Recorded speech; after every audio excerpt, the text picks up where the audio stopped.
सियालकोट के बाद रुख करेंगे सैलाब से शदीद मुतासिर होने वाले नारोवाल का, जहां पर दरिया में तुग़यानी और भारत की जानिब से ज़्यादा पानी आने के बाद कई देहातों के ज़ेर-ए-आब आने और ज़रई फसलों की तबाह होने की इतलात सामने आ रही हैं। और आज वज़ीर आज़म शहबाज शरीफ के दौरे का फोकस भी नारोवाल ही रहा। इसी हवाले से गुफ्तगू करने के लिए हमारे साथ मौजूद हैं नारोवाल से नून लीग के रुकने पंजाब असम्बली अहमद इकबाल साहब। अस्सलाम वालेकुम अहमद। जी वालेकुम सलाम जी। बहुत शुक्रिया अहमद, आपने वक्त निकाला। सबसे पहले तो ये बताइए कि आज आपका भी जाहिर है 2 दिन से टाइम नारोवाल में गुजर रहा है, जफरवाला आपने देखा, क्या सूरत हाल है, क्या बताएंगे लोगों को अभी? 2 दिन से नहीं, शिफा तकरीबन 1 हफ्ते से ज़्यादा 10 दिन हो गए। हमें अगस्त के पहले हफ्ते में अंदाज़ा हो गया था इतना सवेयर वेदर स्टॉर्म है, तो इंडिया से अच्छा। जम्मू से की रेले जो हैं वो वक्तन फ़वक्तन मेरे हल्के में ख़ास तौर पे लेके वहाँ से दाखिल होते थे, और वो जो सैलाब के लिए तहफ़्फ़ुज़ के बांध बनाए हुए हैं उनको नुकसान पहुँचाई जा रहे थे। तो पिछले 10 दिन से हम यहाँ की इंतज़ामिया, यहाँ की इदारे, यहाँ के जो शहरी हैं, हम सारे इकट्ठे मिल के उन की मरम्मत में मसरूफ़ थे ताकि किसी बड़े रेले की सूरत में हम अपने आप को महफूज कर सकें। लेकिन वो तवातर से चूंकि रेले आते रहे, और हम तकरीबन हमने इतनी तैयारी कर ली थी कि अगर डेक में एक रूटीन का सैलाब आएगा तो हम महफूज रहेंगे। रूटीन का सैलाब से मुराद है 30,000 क्यूसेक पानी हम्म। इसकी कैपेसिटी है। लेकिन आनन फानन यहाँ पर जो इतनी एकदम वेदर सिस्टम बना जम्मू में और इधर लोकली भी,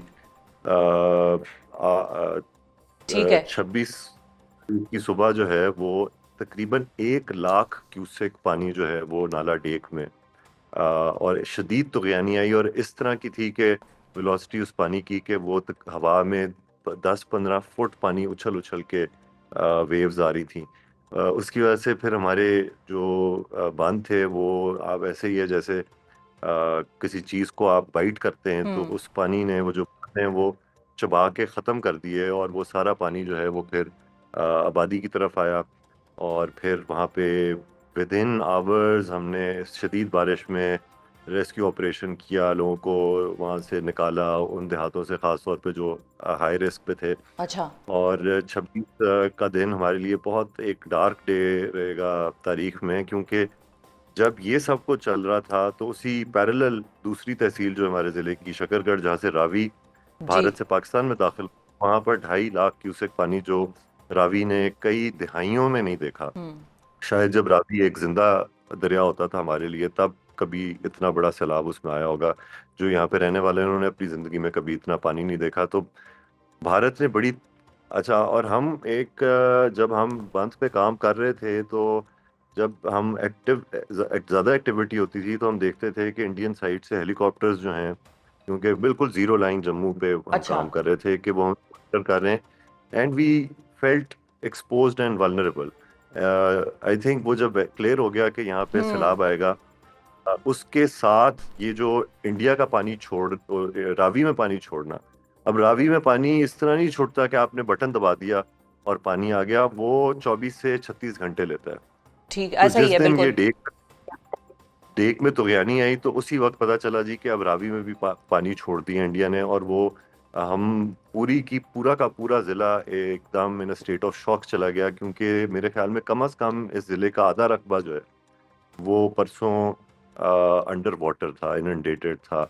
बहुत ज़्यादा मैसिव लॉस ऑफ लाइवलीहुड हुआ है, लोगों की फसलें जो भी लगी हुई हैं यहाँ पे। बासमती बेल्ट है, दुनिया का बेहतरीन बासमती राइस होता है जी, वो तो हमने वो।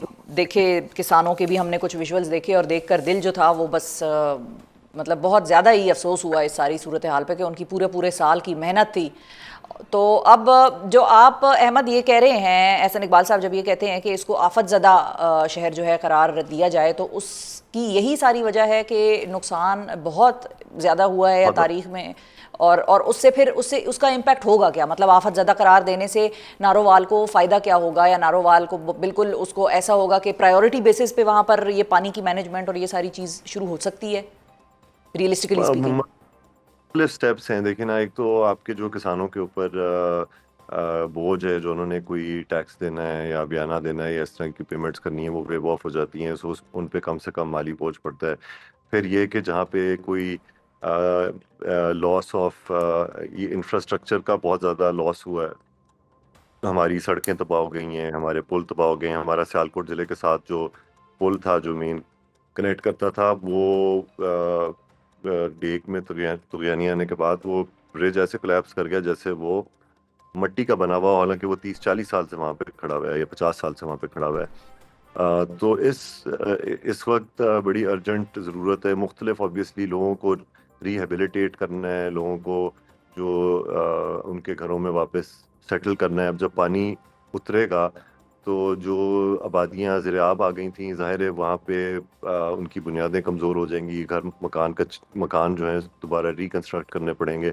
अभी भी एज वी स्पीक तो नाला डेक जो है उसने अपना रुख बदल लिया है, हालांकि उसमें पानी ज़्यादा नहीं है, लेकिन वो आबादियों को इरोड कर रहा है, जिसकी वजह से बिल्ड स्ट्रक्चर जो हैं वो नाले के अंदर गिर रहे हैं। तो there are a lot of challenges that we need to deal with. लेकिन एक चीज़ है कि डिस्पाइट ऑल ऑफ दिस कि ये अनप्रेसिडेंटेड है। मैं मैंने पिछले 2-3 दिन रिलीफ एफर्ट्स में जब आफत आई हुई थी उसके बाद अगले दिन आज का दिन मैं उन इलाकों में गया हूँ जो सबसे ज़्यादा मुतासर थे। मैंने किसी की माथे पे बाल नहीं देखा, मैंने किसी को चीखो पुकार करते नहीं देखा। यहाँ के लोग बड़े हिम्मत वाले हैं, बड़े ठीक है, बहादुर हाँ हैं। जी।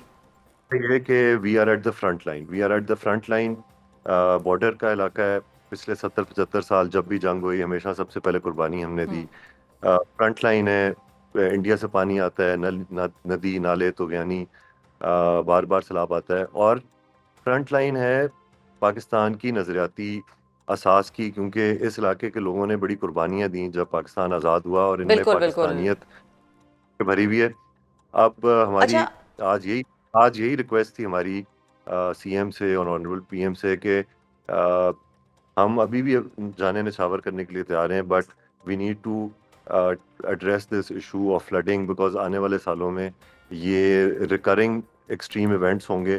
तो हमें अपनी जो वाटर फ्लोज हैं उनको देख के वहाँ पे हिफाजती बंद, और सबसे इम्पोर्टेंट चीज़ ये है कि इस पानी को महफूज करना, जो सीएम ने भी कहा और पीएम ने भी कहा कि वाटर इज़ अ रिसोर्स। तो पानी ज़हमत ना बने बल्कि रहमत बने या नेमत बने। तो हम कैसे छोटे ज़खायर बना के इसको महफूज कर सकते हैं, कैसे हम अपनी आबादियों को महफूज कर सकते हैं। I think that is a big challenge in front of us. बिल्कुल सही है। बहुत हम शुक्रिया अदा करेंगे अहमद इकबाल। नाजरीन हमारे साथ मौजूद थे, आपसे नारोवाल से आइज़ ऑन ग्राउंड जो सिचुएशन होती है उसको बड़े डिटेल में एक्सप्लेन कर रहे थे हमारे लिए, हमारे नाजरीन के लिए। और आज हमारा खुसूसी प्रोग्राम था पंजाब के फ्लड्स के ऊपर, जो सूरत हाल पूरे मुल्क में तो थी ही, लेकिन अब खुसूसी तौर पर पंजाब में बड़ी तबाही का जो है खदशात का इजहार किया जा रहा है। ये नंबर्स तो जब सामने आएंगे तो आएंगे, लेकिन जो फसलों का हाल हमने देखा, जो हमारे किसानों का हाल हमने देखा, जिस तरीके से इंफ्रास्ट्रक्चर की तबाही हुई, करतारपुर का हाल हमने देखा, तो इस पे यही कहा जा सकता है कि नाजरीन दुआ करें अपने मुल्क के लिए, और बहुत सारे लोगों को अब हमारी मदद की ज़रूरत होगी। सो अक्सर हम ये अपील करते हैं और आज दोबारा मैं करूँगी कि अब हमें उन लोगों के लिए आगे आना होगा। हमारे यहाँ वो एक कम्युनिटी की एक फीलिंग पाई जाती है कि हम सब मिलकर एक दूसरे को उठाते हैं, संभालते हैं और दोबारा चलना शुरू करते हैं। सो ये काम अब हमने दोबारा हंगामी बुनियादों पर करना है।